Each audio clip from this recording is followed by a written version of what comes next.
Donc, on va passer à Romain Coria, qui, en fait, va nous parler des nouvelles cibles thérapeutiques qui sont les futurs progrès. Et on n'arrête pas d'avancer comme dans le cancer du poumon. On accueille la présidente. On accueille notre présidente qui va donner le coup de tambour, parce que moi, j'ai pas eu le coup de... on n'a pas eu au début le coup de... Voilà, c'est important, ça, pour ouvrir la séance. Merci beaucoup, Madame la Présidente. Et merci beaucoup pour l'invitation à l'Académie de chirurgie. Ça me fait toujours plaisir de venir ici. Moi aussi, je suis venu il y a quelques années ici, mais il n'y avait pas toute cette technologie. Donc, je vois que les chirurgiens ont énormément évolué. L'idée, c'était d'avancer sur les cancers colorectaux et de parler des nouvelles thérapeutiques. Vous avez vu que la prise en charge du cancer colorectal est devenue vraiment complexe. On a des dizaines de traitements qu'on peut mettre en place dans la chirurgie des cancers colorectaux. Il y a la chirurgie, il y a les médicaments, il y a la radiologie aussi.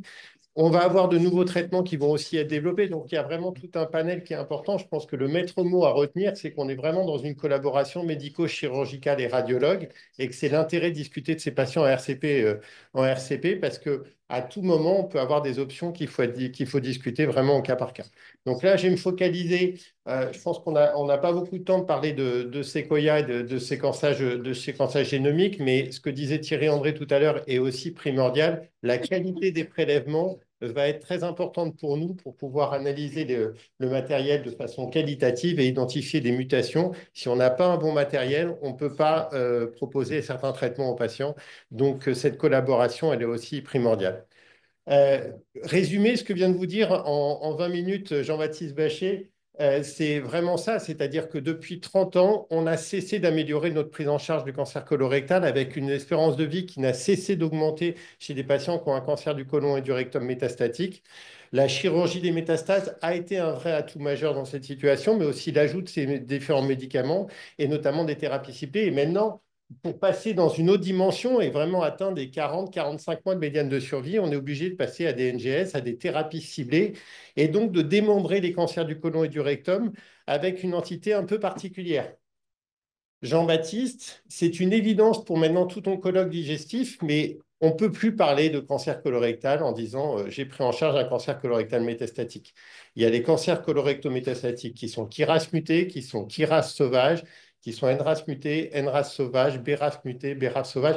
C'est important d'avoir cette information parce que le profil d'évolution de ces tumeurs est complètement différent. Le profil d'agressivité, les possibilités de traitement. Donc, c'est toujours important de pouvoir démembrer la tumeur et de connaître le type exact de cancer colorectal métastatique que vous prenez en charge. Aujourd'hui, on est environ à 15 000 nouveaux cas de cancer du côlon et du rectum métastatique. Il y a 50 000 nouveaux cas de cancer du côlon et du rectum en France. Mais donc, c'est important d'avoir cette analyse génétique à chaque fois.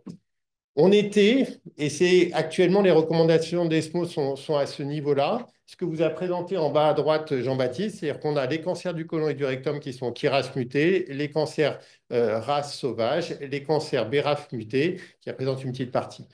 Maintenant, pour passer aux nouvelles thérapeutiques, atteindre un niveau supérieur, on est obligé d'avoir un démembrement encore plus important et c'est le côté de gauche, c'est-à-dire que vous avez les patients qui n'ont aucune mutation, et vous voyez, ça représente que 39% des patients. Les patients qui ont certaines mutations très très rares, notamment HER2, NTRK sur les gènes de fusion. Les patients qui ont certaines mutations KRAS, eh ben, c'est environ 50% de mutations KRAS, mais dans les mutations KRAS, on a maintenant des traitements dont je vais vous parler, notamment au niveau de la mutation KRAS G12C, et qui permettent de faire un traitement qui est spécifique de cette mutation. Donc, il faut avoir l'information sur ce type de mutation à chaque fois dans les cancers. Je vais commencer, je vais me focaliser sur quelques tumeurs, sur quelques tumeurs particulières, donc notamment les tumeurs BRAF mutées V600E. La très grande majorité des mutations au niveau du gène BRAF, qui est un gène qui va hyperactiver la voie de signalisation et donc qui va entraîner une hyperprolifération tumorale. Donc en termes d'association, quand vous avez une mutation BRAF, vous avez cette hyperactivité et donc un très mauvais pronostic pour les patients. Vous voyez ce qu'on disait avant, c'est que les patients qui avaient une survie globale autour de 10,5 mois lorsqu'ils avaient une mutation BRAF, 24 mois lorsqu'ils n'avaient pas de mutation BRAF. Donc, c'était un critère de très mauvais pronostic. le fait d'avoir cette mutation BRAF activatrice au niveau de V600E, des traitements ont été développés pour cibler spécifiquement BRAF, mais en raison d'une voie de rétrocontrôle dont vous a parlé Jean-Baptiste tout à l'heure, eh ben, il a été montré qu'il fallait faire un double blocage, c'est-à-dire un blocage sur la mutation BRAF V600E et un blocage au niveau supérieur. Et c'est ces traitements-là, cette double association qui a été développée pour atteindre un traitement qui est maintenant validé, qui est à l'AMM, qui est l'étude Beacon dont vous a parlé Jean-Baptiste, qui a montré que par rapport à la chimiothérapie, faire juste le double blocage de thérapie ciblée était supérieur en termes de survie, et c'est pour ça qu'il y a eu l'AMM en 2020. Ça, c'était ce qu'il y avait avant, mais le but, c'est de parler un peu des nouvelles options thérapeutiques. Ce qui risque d'arriver dans un futur très proche a été présenté il y a 2 mois au Congrès américain de l'ASCO GI. En fait, il y a une étude qui a été faite en se disant, oui, on fait un double blocage sur une mutation, donc spécifiquement au niveau BRAF et au niveau supérieur pour éviter la boucle de rétrocontrôle. Mais ce double blocage, c'est une thérapie ciblée qui n'a aucun effet sur l'ADN. Donc, comme on a une relativement bonne toxicité, est-ce qu'on n'aurait pas intérêt à ajouter de la chimiothérapie pour avoir à la fois l'effet sur la chimiothérapie et à la fois l'effet sur la voie de signalisation? Et donc, c'est justement l'intérêt sur ces tumeurs qui sont de très mauvais pronostics d'évaluer le double blocage plus la chimiothérapie par rapport à la chimiothérapie standard qui est aujourd'hui la recommandation en première ligne dans les cancers du côlon et du rectum métastatique, BRAF muté V600E. Et c'est cette étude qui a été faite avec 630 patients inclus. Donc, on commence à avoir les premiers résultats qui sont faits et on a des données qui sont quand même très, très intéressantes. La première, c'est ce que vous avez à gauche.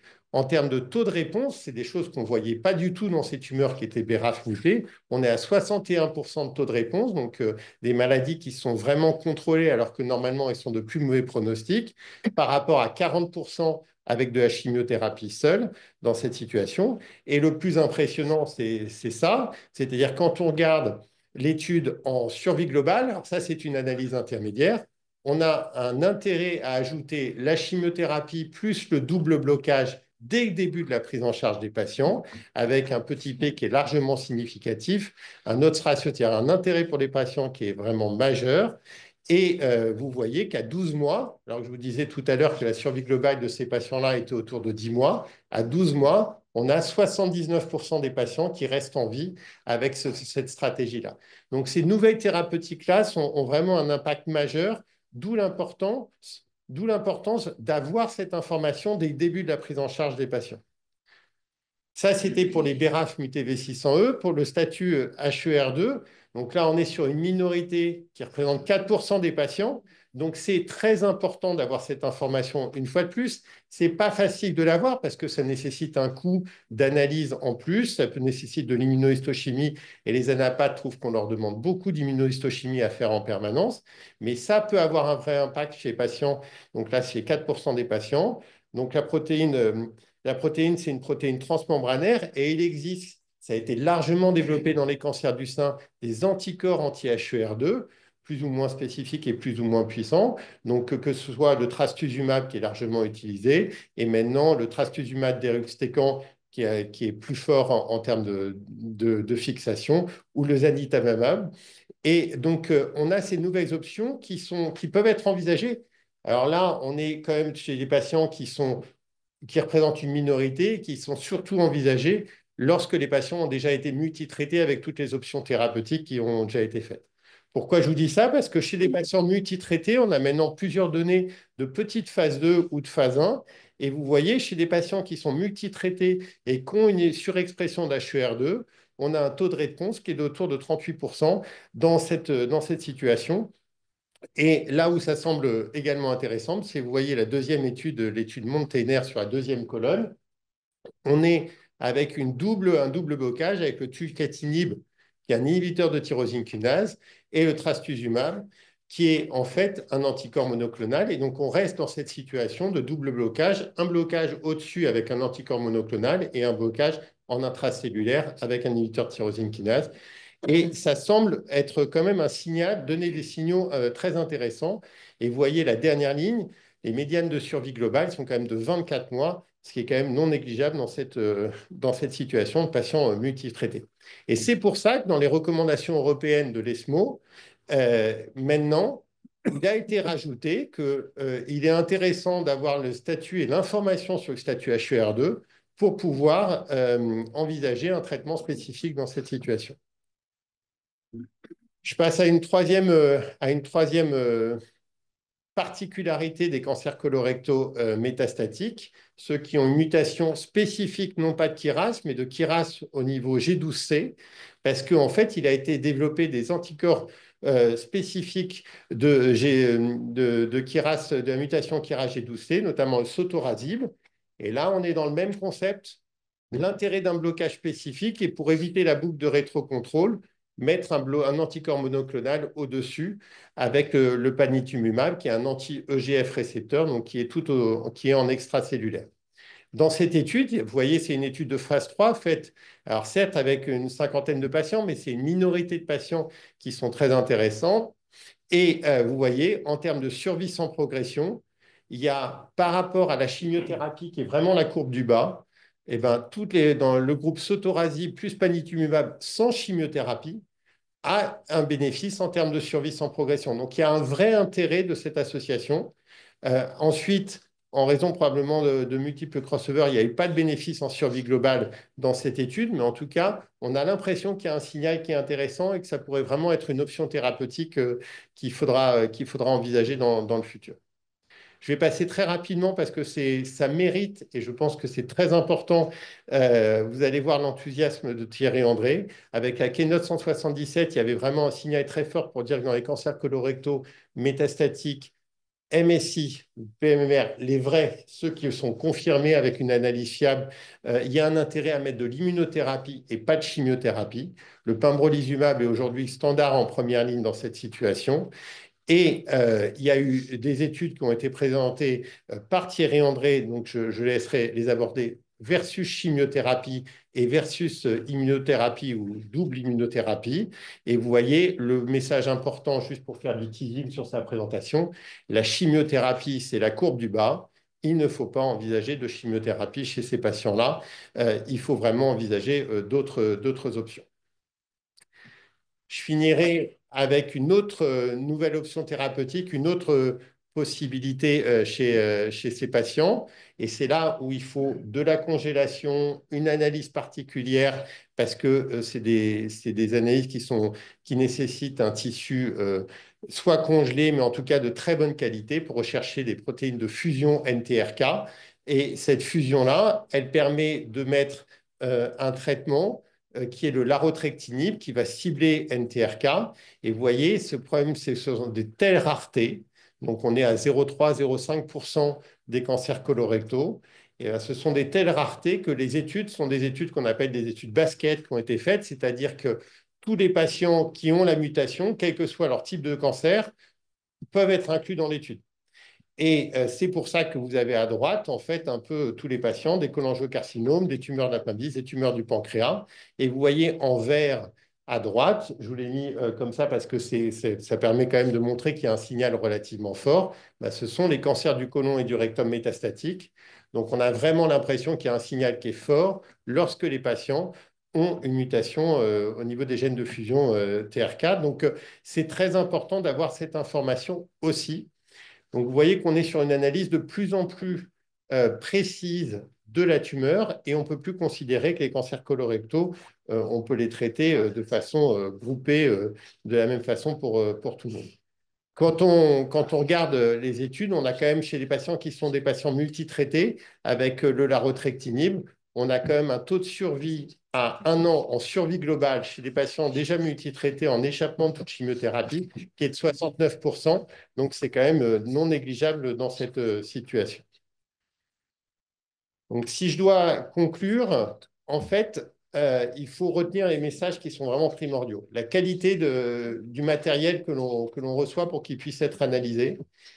Il y a énormément de nouvelles options thérapeutiques qui sont prises en charge et ce n'est qu'avec une qualité de matériel qu'on va pouvoir avoir des analyses fiables. Ça va sûrement être abordé, mais il y a eu au début beaucoup de faux positifs des patients MSI, de faux MSI, à qui on proposait des traitements qui étaient donc par définition pas adaptés. Donc, il ne faut plus considérer le cancer colorectal métastatique comme une entité unique.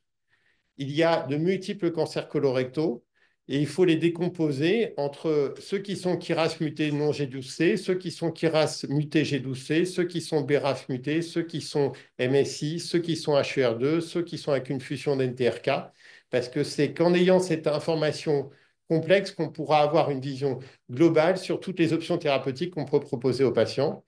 Et l'autre message important, il ne faut pas oublier que c'est important d'avoir l'information dès le début de la prise en charge, car dans certains cas, c'est dès le début de la prise en charge qu'il va y avoir de nouvelles options qui peuvent être envisagées. Je vous remercie.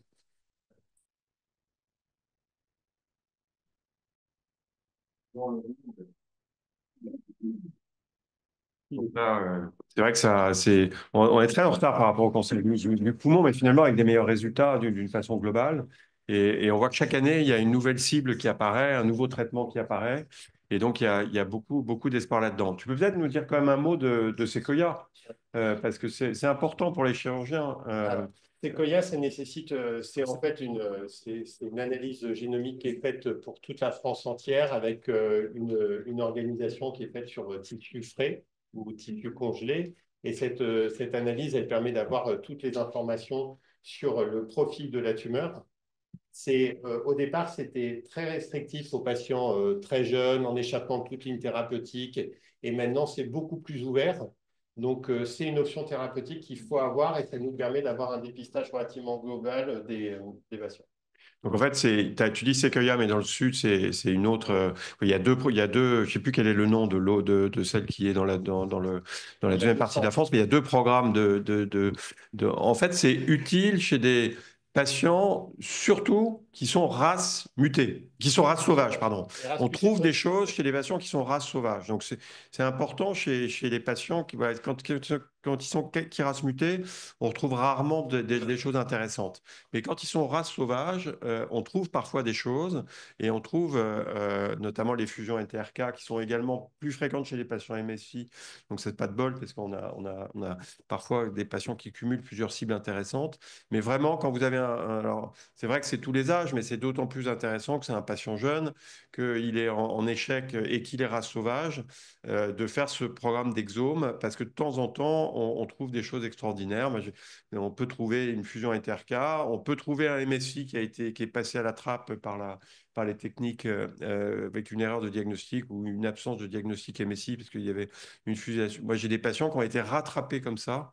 Alors, c'est tout petit, mais c'est quand même de donner un espoir aux patients et ça me semble important.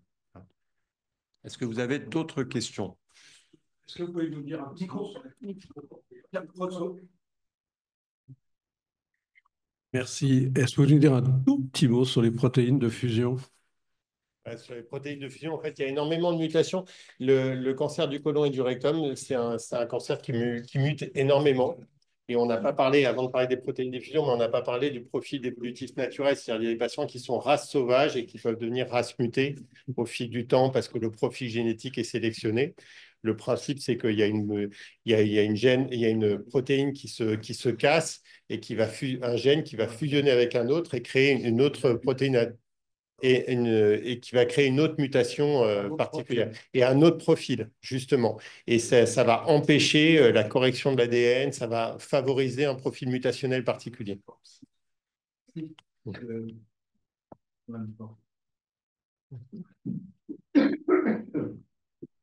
Je peux vous poser une question sur les cancers colorectaux HER2 positifs en immuno ou je sais pas en amplification. Est-ce que vous le diagnostiquez dès le départ, c'est-à-dire au stade non métastatique, et est-ce qu'il y a eu des essais où on a envisagé des traitements adjuvants? Alors, pour le traitement adjuvant, je répondrai après si vous permettez, mais sur le vrai souci, c'est que en fait, on est dans un conflit d'essayer de rationaliser. Actuellement, ce n'est pas démontré chez les patients HER2 positifs de traiter dès la première ligne parce qu'il y a d'autres thérapies ciblées qui peuvent être en compétition d'ailleurs avec le statut HER2 qu'il faut faire un anti-HER2 dès le début. Et on a fréquemment pas l'information au début de la prise en charge. C'est plutôt chez les patients multitraités en 3 quatrième ligne, où on se dit, comme ils restent en bon état général et qu'on est avec beaucoup moins d'options thérapeutiques, qu'on envisage d'avoir dans cette situation-là d'autres options et donc on demande le statut HER2. Chez nous, on ne le fait pas systématiquement, alors que ça pourrait se faire en effet en immunohistochimie, mais ce que nous disent les anatomopathologies, c'est qu'ils sont vraiment hyper sollicités dans tous les cancers et qu'ils n'ont pas le manpower pour faire ça. Pour ce qui est de l'adjuvant, aujourd'hui, on est quand même sur une rareté avec un traitement adjuvant qui existe dans le cancer du côlon et du rectum qui permet un grand taux de guérison. Donc, toutes les thérapies ciblées qu'on évalué, chimiothérapie plus thérapie ciblée versus chimiothérapie en adjuvant, n'ont pas montré de l'intérêt de la thérapie ciblée. Donc, il n'a pas été évalué l'intérêt dans une minorité qui serait les patients HER2 positifs de faire un anti-HER2 en adjuvant.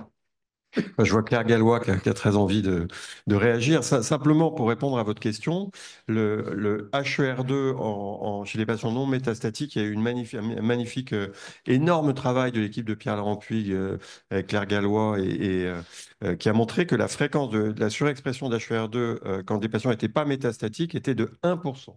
Donc c'est super rare.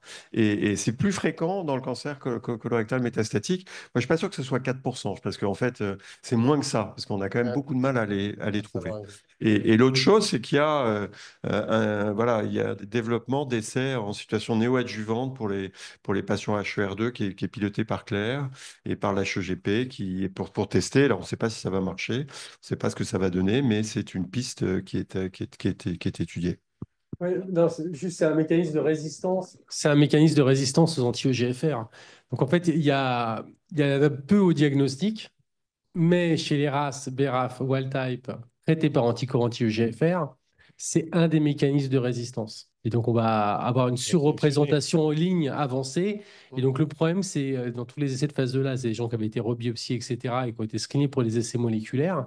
Le fait est que c'est sans doute plus fréquent en ligne avancée qu'en première ligne. C'est très important, c'est pour ça qu'il faut parfois les rebiopsier, c'est-à-dire qu'un patient qui était négatif éventuellement au début, il peut devenir HER2 surexprimé et comme ça avoir accès. Et les anti-HER2 sont testés actuellement en première ligne métastatique. L'herceptine avec le tucatinib, avec de la chimiothérapie, il y a un grand essai de phase 3, mais on a beaucoup de mal à trouver les patients parce qu'ils sont super rares, les patients. Et en France, il y a eu 6 patients inclus en France dans cette étude et qui est une étude internationale où les Chinois en ont inclus 60 ou 70. Donc on commence à être un peu... on est petit quand il faut trouver des raretés. Romain, merci beaucoup.